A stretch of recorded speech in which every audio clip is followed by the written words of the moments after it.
Mula-mula Selat Hormuz, sekarang peace deal pula. Apa cerita sebenarnya sekarang ni? Sekarang ini, Amerika Syarikat dan juga Iran dikabarkan telah mencapai satu persetujuan melalui memorandum 14 perkara di mana tujuan memorandum ini dijalankan adalah untuk memastikan konflik di sana dapat diselesaikan dengan cara yang baik sekaligus membolehkan kapal-kapal untuk melalui Selat Hormuz. Tetapi persetujuan ini hanyalah bersifat sementara sahaja.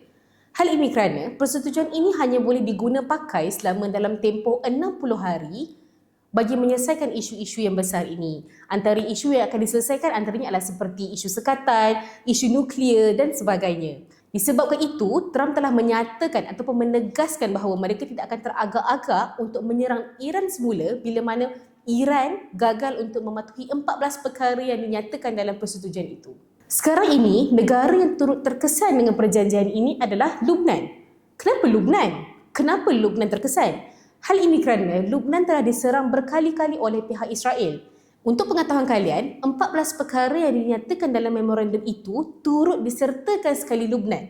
Walaupun memorandum itu menyatakan tentang penamatan ketenteraan di Lubnan, tetapi terdapat laporan bahawa Lubnan kerap kali diserang oleh Israel dan ini telah menyebabkan memorandum itu menjadi tidak stabil.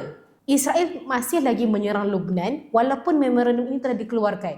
Oleh disebabkan itu, Donald Trump telah mengambil inisiatif menegur Benjamin Netanyahu untuk mengurangkan ataupun tidak melakukan sebarang kekerasan, peperangan ataupun sebarang keganasan di Lubnan bagi memastikan memorandum ini mencapai persetujuan.